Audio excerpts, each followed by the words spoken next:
السلام عليكم ورحمة الله وبركاته. أهلا بيكم حبايبي في فيديو جديد من قناة ترندي، وحاجة برضو جديدة ترندي، يا رب نستفيد منها ويا رب تعجبكم جميعا. الشنطة دي شنطة زارا. أنا لقيتها في الستور، عجبتني جدا وقلت لازم بصراحة ننفذها مع بعض هنا. الشنطة دي من خيط خيش، ودي طالعة ترندي جدا الفترة ديت، تقريبا مكتسحة كل الشواطئ يعني في صيف السنة دي. الحقيقة الشغل الخيش كله طالع موضة، يعني حتى السليبرز طالعة اليومين دول خيش بنفس شكل الشنطة، وإن شاء الله برضو هننفذها قريب.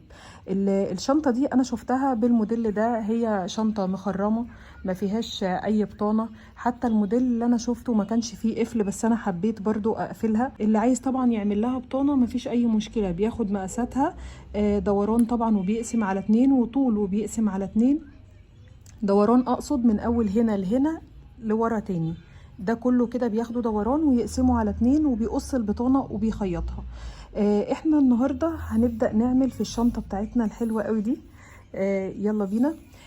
طبعا انا مش هعمل مقاس الشنطة دي، الشنطة دي كبيرة بالمناسبة. الشنطة ديت 35 سنتي في 37 سنتي، وده مقاس كبير على فكرة، يعني ياخد معانا حاجات كتير جدا. انا هعملها لكم على موديل صغير كده، بحيث ان احنا نبقى عارفين طريقة الشغل واحنا ننفذها على حسب المقاس اللي احنا محتاجينه.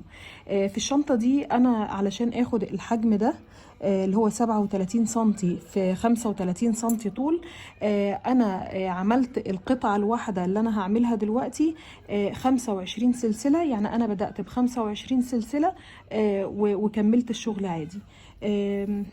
احنا دلوقتي بس هنعمل موديل صغير كده، هعرفكم احنا هنعمل ايه. اولا هنبدأ بعقدة البداية اللي احنا بنعملها عادي زي ما اتعلمناها. هنبدأ نعمل عدد السلاسل اللي احنا محتاجينه. لو محتاجة المقاس اللي انا عاملاه ده فهتبدأي ب25 سلسلة. خلاص، انا هبدأ دلوقتي 3 4 5 6 7 8 9 10. انا هبدأ دلوقتي ب10 بس، لان احنا هنعمل موديل صغير. خلاص. الشنطة دي بالمناسبة دي بغرزة العمود، ما فيهاش اي افتكاسات، يعني ما فيش اسهل من كده.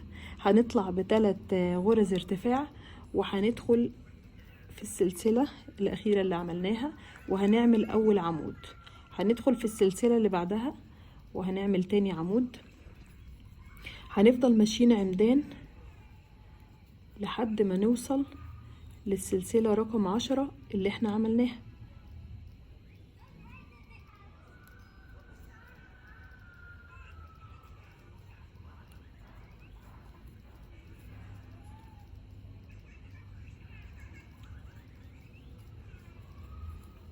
هخلص السلاسل اللي باقية وهرجع لكم تاني.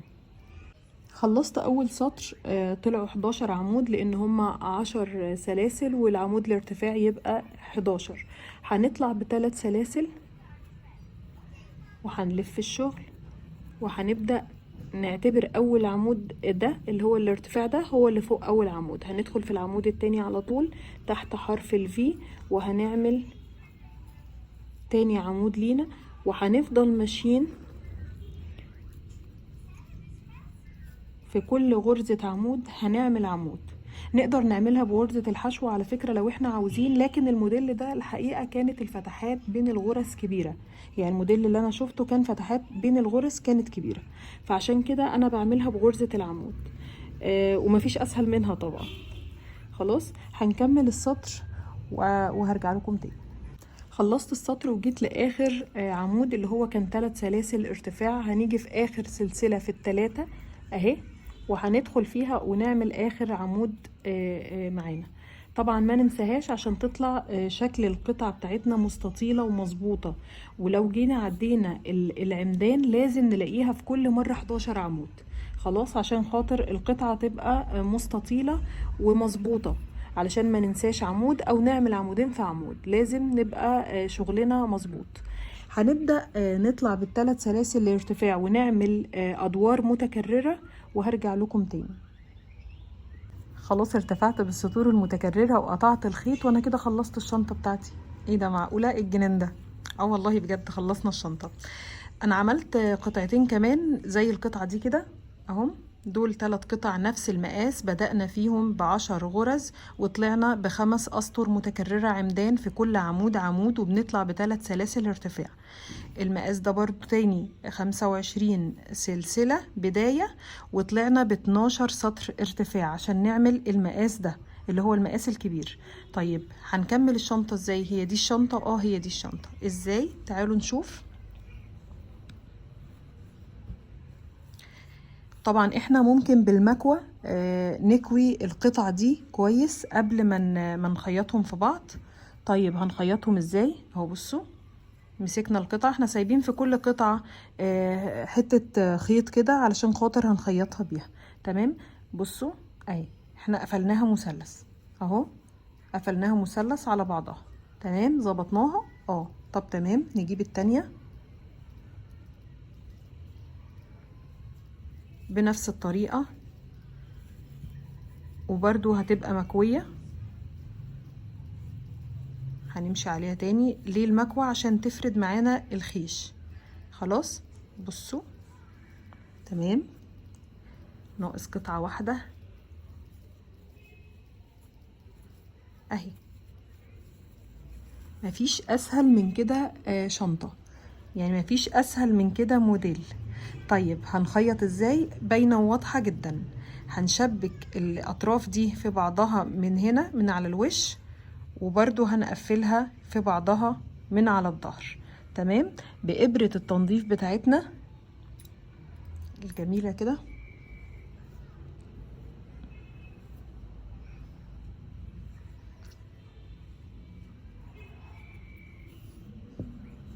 هنبدأ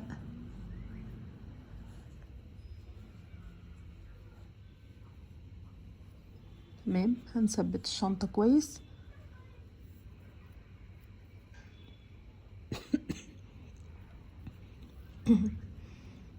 اهي. يا ريت واحنا بنخيط نبقى جايبين الناحية اللي فيها الخيط على الناحية التانية علشان يبقى سهل واحنا بنخيط على طول. تمام اهو.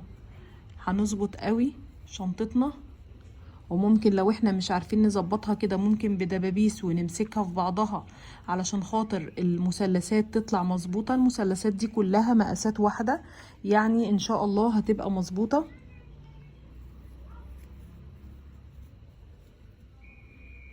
اهو. هنبدأ كل غرزة قصادها غرزة هنشبكها فيها. تمام اهي. طبعا ناخد بالنا الوش والظهر، يعني ناخد بالنا احنا مش هنخيط الاتنين في بعض. تمام، كل الخيط الزيادة ده هيتنضف في الاخر.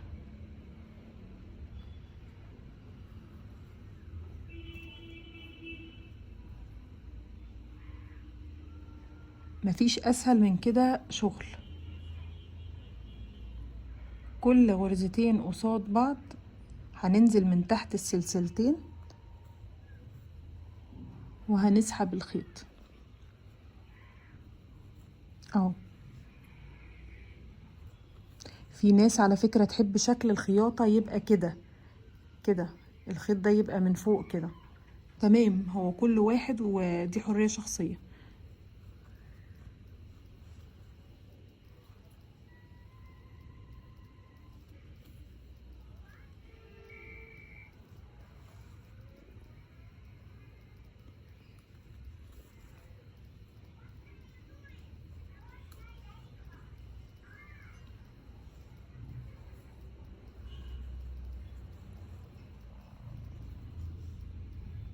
اهي دي اخر غرزة.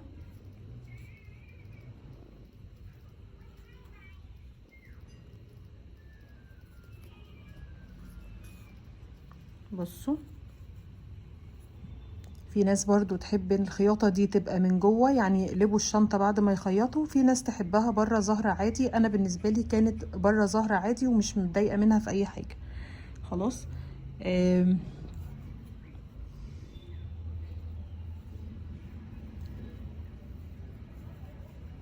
هنكمل الوش بتاعنا.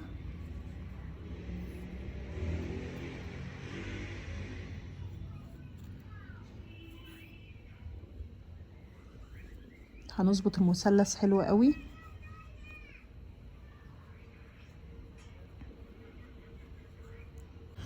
كده خلاص خلصت. انا خيطت كل جنبين في بعض زي ما قلنا اهو. طبعا الخيوط دي كلها بعد ما نربطها كويس جدا احنا هنقصها، مش محتاجينها خلاص.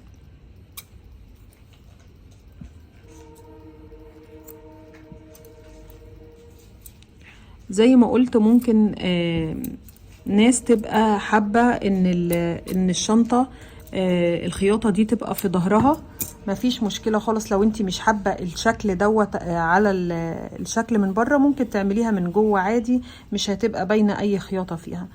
تمام. احنا دلوقتي كان عندنا بقايا خيطة اهي متقطعة على وش الشنطة من فوق. هنمشي بقى هنجيب الخيط ونحطه هنا ونمشي بغرز منزلقة، نعمل البرواز بتاعنا اللي بنعمله في كل شغلنا عشان يبقى شكله نظيف. هنجيب الإبرة بتاعتنا والخيط، وهنا كده في أعلى نقطة فيها هنعمل عقدة البداية بتاعتنا.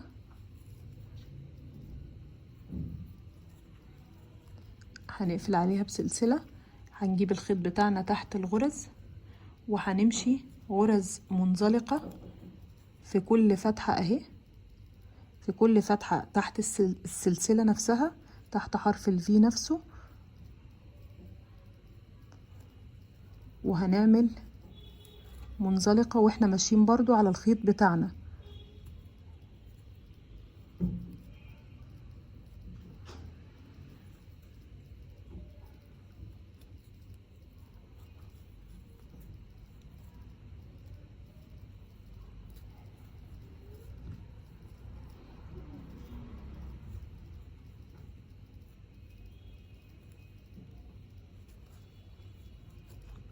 اهو كده بالشكل ده علشان تدي المنظر ده في حرف الشنطة فوق اللي هو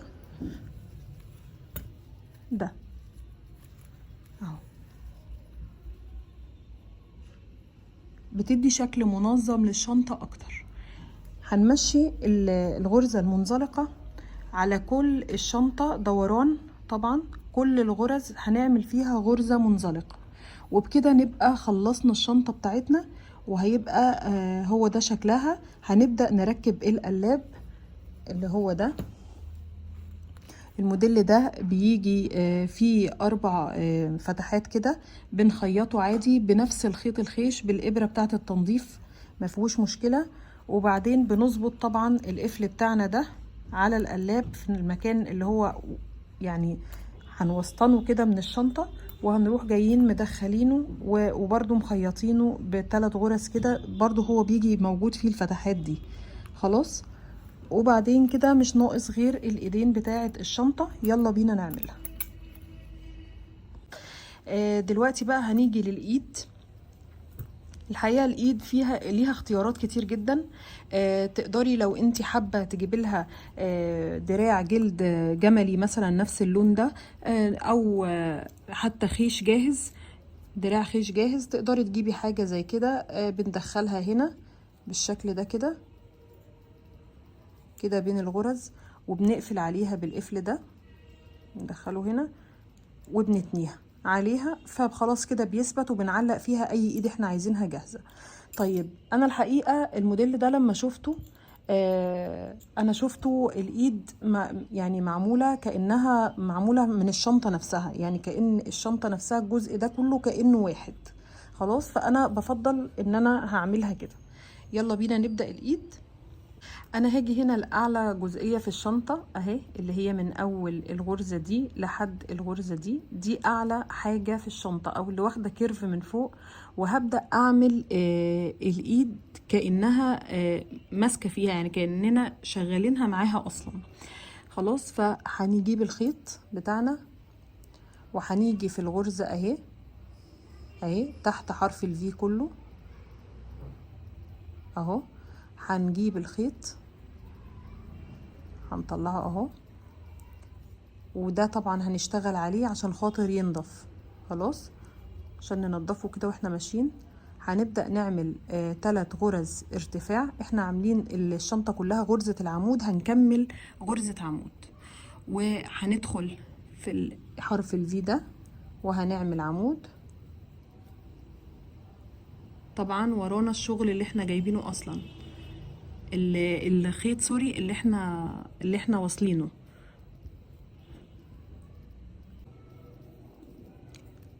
خيط البداية اهو ورانا. هنبدأ نعمل في كل حرف في قابلنا من فوق عمود علشان الدراع يطلع عريض شوية، ما يضيقش في اللبس، كمان يبقى شكله كويس زي ما قلنا، يبقى كأنه طالع من الشنطة نفسها. خلاص ممكن نعمل هنا برضو عمود كده. احنا اخدنا الكيرف كله اهو، احنا كده خدنا الكيرف كله، هيبقى متني كده والدراع من فوق هيبقى مفرود عادي. هنطلع، انا كده طلعت ب1 2 3 4 5 6، 5 عمدان مع ال3 عمدان، ال3 سلاسل اللي اعتبرناهم عمود اللي هما الارتفاع. خلاص نتأكد احنا كل مرة هنطلع ب3 سلاسل ارتفاع، هنلف، هنعتبر ال3 سلاسل دول هما العمود الاولاني، هندخل على طول في تاني عمود، نعمل تاني عمود، تالت عمود.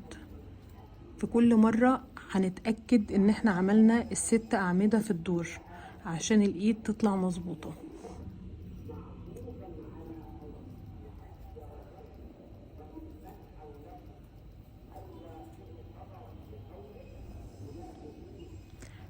سلاسل الارتفاع في ثالث سلسلة هنعمل العمود رقم 6.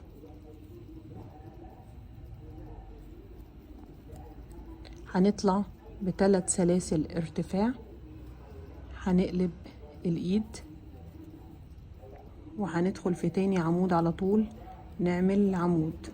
هنفضل ماشيين عمدان فوق كل عمود عمود لحد ما نوصل للطول اللي احنا عايزينه في الايدين، وهرجع لكم تاني. خلاص انا وصلت لطول الدراع اللي انا محتاجاله. هنظبط الشنطة بتاعتنا خلاص عشان نثبته الناحية التانية. هنبدأ نظبط الدراع بتاعنا كده عشان ما يبقاش معوج اهو. هنبدأ نشوف ظبطته من هنا اهي، هنمشي مع الدراع كده، هي دي العدلة بتاعته. بس احنا طبعا مش هينفع نثبته على الوش، فاحنا هنثبتهم من على الظهر خلاص، عشان خاطر الخياطة او التثبيت يبقى الغرزة بتاعته من على الظهر فما ما تبانش. خلاص هنبدأ نعدل الايد معانا كده عشان يبقى الشغل سهل. انا كده قلبة الشنطة على فكرة، وده الكيرف اللي انا هشتغل عليه اهو. انا هبدأ بس اطلع العقدة بتاعتي من هنا عشان يبقى الشغل مريح بالنسبة لايدي.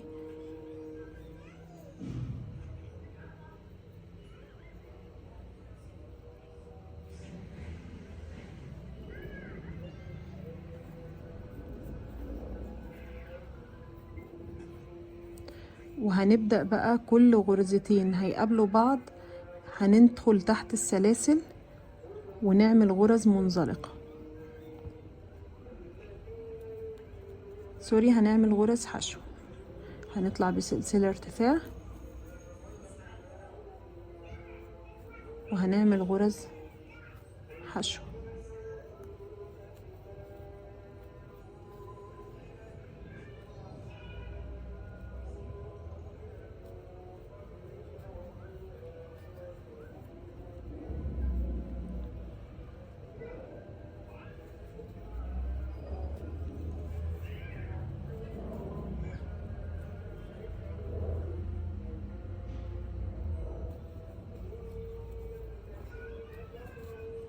كده خلاص كده. بصوا الخياطة او التثبيت يعتبر من على الناحية المقلوبة بتاعت الشنطة. بصوا الناحية العدلة مش باين فيها اي حاجة خلاص، كأن احنا شغالينهم مع بعض متواصل. تمام. نيجي بقى للتنظيف. خلاص احنا هنقص الخيط هنا، هنسيب فيه جزء طبعا عشان ننضفه بإبرة التنظيف بتاعتنا.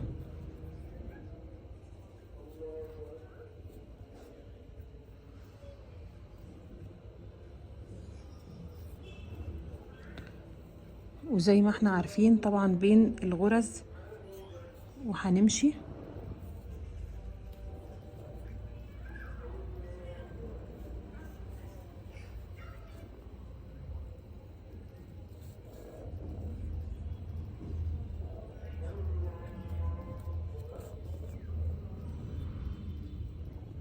خلاص كفاية كده.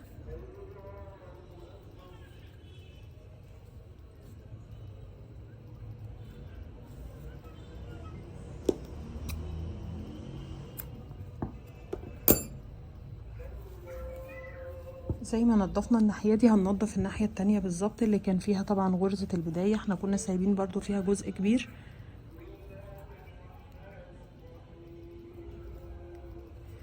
وبرضو من تحت هنبدأ ندخل كده بين الغرز.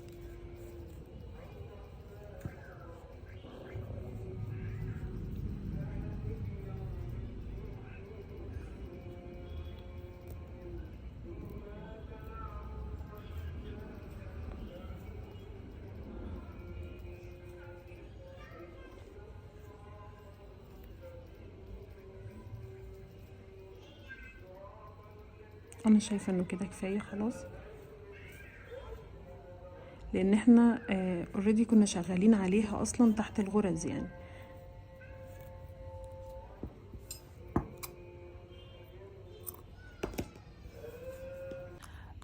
الشنطة اخدت مني شلة خيط خيش، شلة واحدة بس عملنا بيها الشنطة كلها بالدراع بكل حاجة. اشتغلتها بإبرة 4.5. لو عاوزين الفتحات اللي بين الغرز اكبر من كده ممكن نشتغلها بإبرة اكبر من دي، مثلا مقاس رقم 6. زي ما قلت الخيش لما بتتكوي القطع بتاعته بيدي طراوة للقطع نفسها. ده كده الشكل النهائي للشنطة بتاعتنا النهاردة. يا رب يكون الفيديو مفيد بالنسبة لحضراتكم، ويا رب كمان الشنطة الموديل دوت يكون عجبكم. يا ريت لو عجبكم الفيديو ما تنسوش اللايك على الفيديو، والناس اللي لسه ما اشتركتش في القناة يا ريت نعمل اشتراك ونفعل الجرس على الكل عشان يوصلنا كل جديد. شكرا.